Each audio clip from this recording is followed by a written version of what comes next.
खरूज तीसरा बाब जो 22 आयात पर मुश्तमिल है।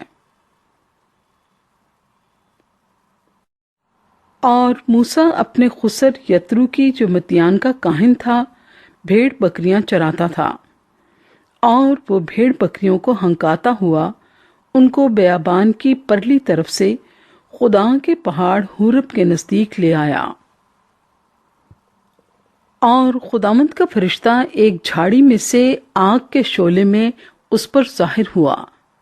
उसने निगाह की और क्या देखता है कि एक झाड़ी में आग लगी हुई है, पर वो झाड़ी भस्म नहीं होती। तब मूसा ने कहा, मैं अब जरा उधर कतराकर इस बड़े मंजर को देखूं कि ये झाड़ी क्यों नहीं जल जाती।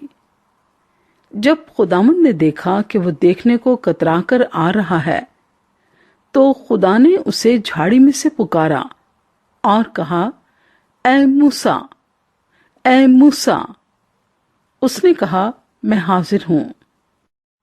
तब उसने कहा, इधर पास मत आ, अपने पांव से जूता उतार, क्योंकि जिस जगह तू खड़ा है वो मुकद्दस जमीन है।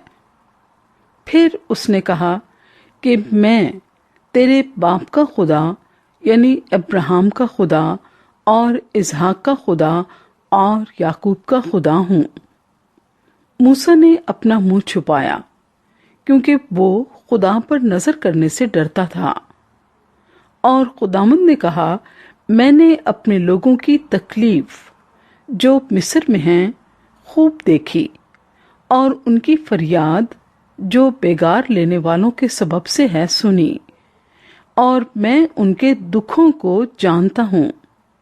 और मैं उतरा हूं कि उनको मिस्रियों के हाथ से छुड़ाऊं और उस मुल्क से निकाल कर उनको एक अच्छे और वसी मुल्क में जहां दूध और शहद बहता है, यानी कनानियों और हितियों और अमूरियों और फिरजियों और हवाइयों और यबूसियों के मुल्क में पहुंचाऊं।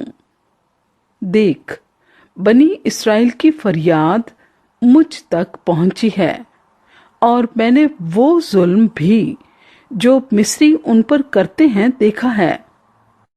सो अब आ, मैं तुझे फिरौन के पास भेजता हूं कि तू मेरी कौम बनी इस्राएल को मिस्र से निकाल लाए। मूसा ने खुदा से कहा, मैं कौन हूं जो फिरौन के पास जाऊं और बनी इस्राएल को मिस्र से निकाल लाऊं। उसने कहा, मैं जरूर तेरे साथ रहूंगा, और इसका कि मैंने तुझे भेजा है तेरे लिए ये निशान होगा कि जब तू उन लोगों को मिस्र से निकाल लाएगा तो तुम इस पहाड़ पर खुदा की इबादत करोगे। तब मूसा ने खुदा से कहा, जब मैं बनी इस्राएल के पास जाकर उनको कहूं कि तुम्हारे बाप दादा के खुदा ने मुझे तुम्हारे पास भेजा है, और वो मुझे कहें कि उसका नाम क्या है, तो मैं उनको क्या बताऊं? खुदा ने मूसा से कहा, मैं जो हूं सो मैं हूं। सो तू बनी इस्राएल से यूं कहना कि मैं जो हूं ने मुझे तुम्हारे पास भेजा है।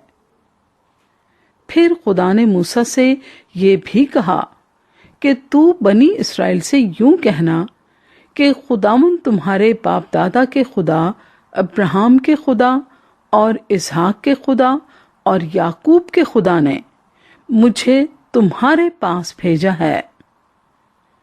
अब तक मेरा यही नाम है, और सब नस्लों में इसी से मेरा जिक्र होगा। जाकर इस्राएली बुजुर्गों को एक जगह जमा कर और उनको कहें कि खुदावंद तुम्हारे बाप दादा के खुदा, अब्राहम और इसहाक और याकूब के खुदा ने मुझे दिखाई देकर ये कहा है कि मैंने तुमको भी और जो कुछ बर्ताव तुम्हारे साथ मिस्र में किया जा रहा है उसे भी खूब देखा है, और मैंने कहा है कि मैं तुमको मिस्र के दुख में से निकालकर किनानियों اور ہتیوں اور اموریوں اور فرزیوں اور ہویوں اور یبوسیوں کے ملک میں لے چلوں گا، جہاں دودھ اور شہد بہتا ہے، اور وہ تیری بات مانیں گے۔ اور تو اسرائیلی بزرگوں کو ساتھ لے کر مصر کے بادشاہ کے پاس جانا اور اس سے کہنا کہ خداوند عبرانیوں کے خدا کی ہم سے ملاقات ہوئی۔ اب تو ہم کو 3 دن کی منزل تک بیابان میں جانے دے، تاکہ ہم خداوند اپنے خدا کے لیے قربانی کریں۔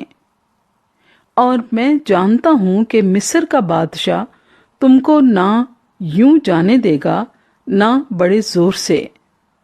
سو میں اپنا ہاتھ بڑھاؤں گا اور مصر کو ان سب عجائب سے جو میں اس ملک میں کروں گا مصیبت میں ڈال دوں گا۔ اس کے بعد وہ تم کو جانے دے گا، اور میں ان لوگوں کو مصریوں کی نظر میں عزت بخشوں گا۔